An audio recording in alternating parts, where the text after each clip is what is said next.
Alright friends, तो आज का जो हम लोग का जो ये रहेगा that will be dealing with some now 9.3 of the NCERT, right? As we all know that कि जो आपकी जो एग्जामिनेशन है, final examination, they are on their way. So what we are planning is that कि जो आपकी circles की 9.3, basically circles में 9.1, 9.2, 9.3 है. There are three exercises, so will be doing from back. हम उसको बैक से करके आते हैं, ठीक है. So will be starting with 9.3 के question number. I think there are 12 questions as I can see in the NCERT. There are 12 question. तो will start with question number 12, ठीक है, क्योंकि पहले दूसरे तीसरे चौथे क्वेश्चन तो they are some out they are easy, ठीक है. तो थोड़ा से जो लास्ट के जो क्वेश्चन है वहां पे हम लोग थोड़ा सा इसमें कंसर्न करते हैं, राइट? तो लास्ट जो क्वेश्चन है, prove that the cyclic parallelogram is a rectangle. Prove that cyclic parallelogram is rectangle.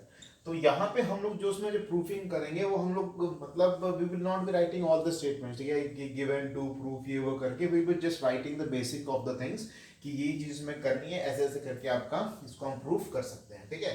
Prove that the cyclic parallelogram is rectangle. This is question number 12, right? ये आपका रहेगा.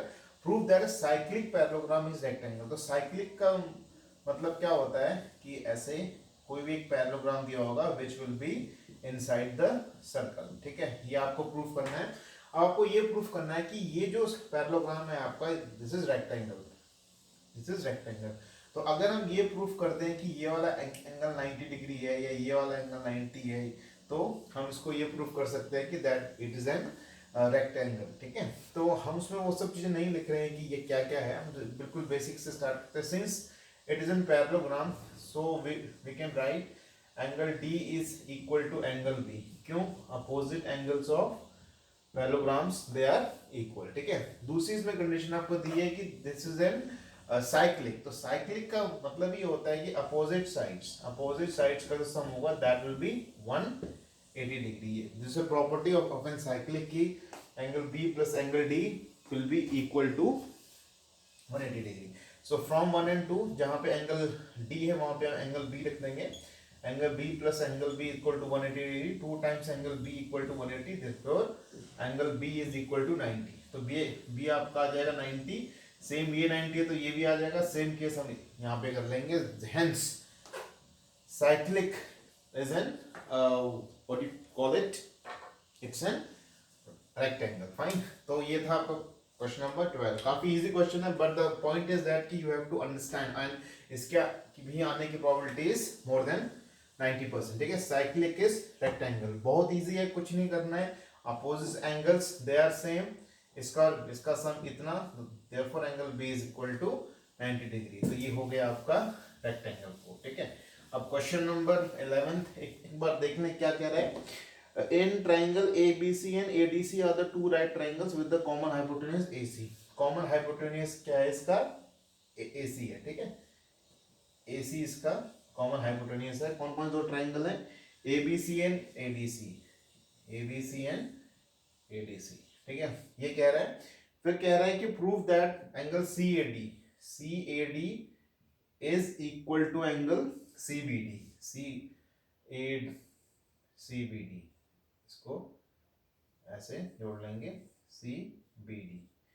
ये एंगल और ये एंगल. अब देखिए इसमें ये काफी अच्छा इसमें क्वेश्चन है. इसमें ये कहा गया है कि ये इसका हाइपोटेन्यूस है, ठीक है.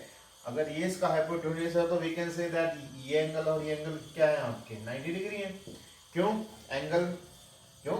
हाइपोटेन्यूस है ना. तो हाइपोटेन्यूस में क्या होता है, अगर हाइपोटेन्यूस हो तो ये आपका 90 डिग्री तो होगा ही होगा, ठीक है. तो ये 90 डिग्री. अब इसमें सबसे इंपॉर्टेंट चीज ये है कि अगर ये 90 डिग्री है तो वी कैन से दैट ये क्या है, एक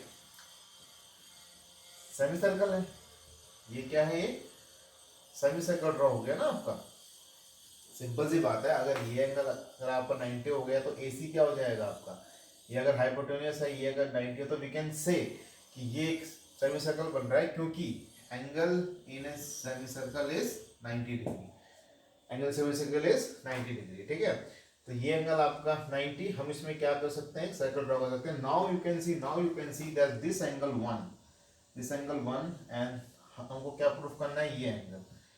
ये मान लो एंगल 2. ये एंगल और ये एंगल क्या है आपके, एंगल इन है सेम सेगमेंट. अगर हम ये वाली आर्क को लें CD और ये वाली सेगमेंट को लें तो ये एंगल प्लस ये angle, these are on the same segment, so this angle is equal to this angle, ठीक है। तो ये आपका क्वेश्चन नंबर 11th हुआ, ठीक है।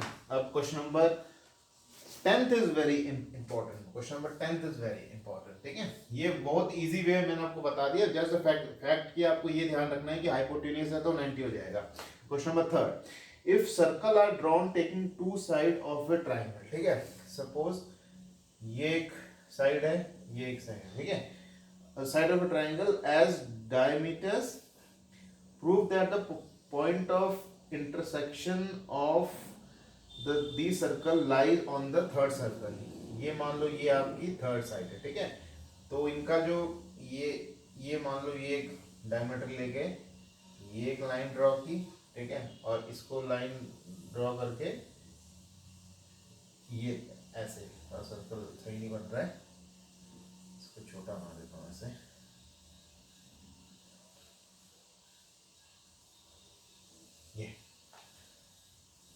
ठीक है। ये एक का डायमीटर है, डायमीटर ऑफ 1, डायमीटर ऑफ 2।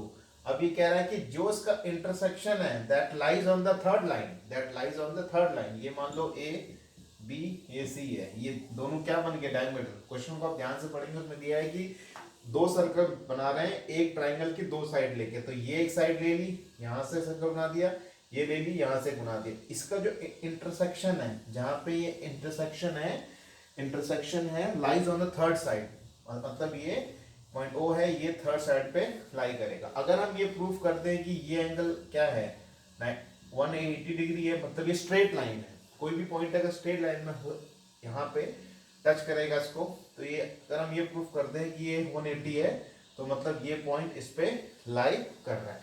यहाँ नहीं हो सकता ना, हमको ये प्रूफ करना है कि ये इसी लाइन पे कहीं पे लाई कर रहा है। तो इस लाइन पे कहाँ कब लाई करेगा, जब इन तीनों के बीच का एंगल जो होगा दैट विल बी 180 डिग्री।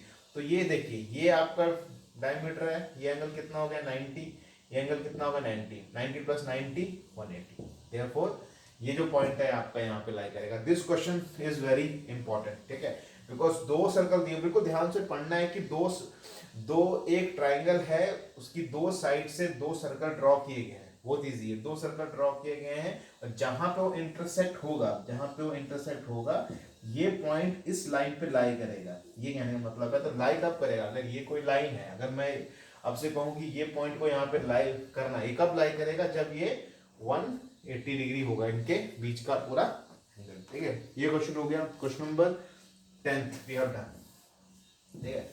अब क्वेश्चन नंबर 9th हम एक बार कर लेते हैं जल्दी से, क्वेश्चन नंबर 9th, ठीक है। क्वेश्चन नंबर 9th भी बहुत इजी क्वेश्चन है, angle in A same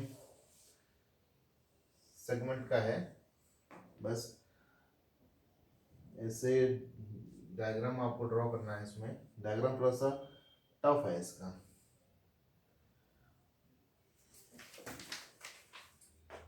diagram इसका देखते हैं कैसे ड्रॉ किया गया है। ऐसे ये क्यू है, ये डी है, ये बी, इसको और इसको जोड़ा गया है बी को, ये पी है, ये पी यहाँ पे जुड़ा हुआ है भाई, पी, ठीक है। और ये डी हो गया, ये सी है, ये कॉमन सी है, ये ए है। क्या प्रूफ करना है, angle A C P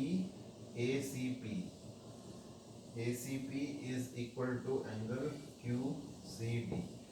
A C P ये angle is equal to angle Q C D, ठीक है, ठीक है। तो इजी क्वेश्चन है, कुछ नहीं करना है इसमें, सेम एंगल इन है, सेम सेगमेंट का है, एंगल ए सी पी। अब देखिए, ये एंगल जो है आपका, ये एंगल और ये एंगल, इसमें आई थिंक डायग्राम में कुछ इशू आ गया है, ठीक है।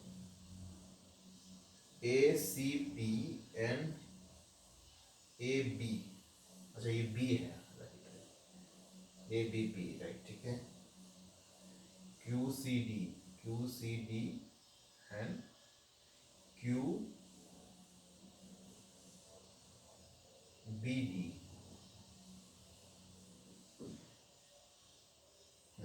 हाँ ठीक, मतलब वो उसमें अब देखिए ये एंगल और ये एंगल सेम है, ठीक है, और ये एंगल और ये एंगल सेम है, ठीक है, एंगल इन है सेम सेगमेंट, ये एंगल इसके एंगल के इक्वल है और ये एंगल इसके एंगल इक्वल है, ठीक है। सो फ्रॉम 1 and 2 आप ये बोल सकते हो angle A C P is equal to angle Q C D, ठीक है।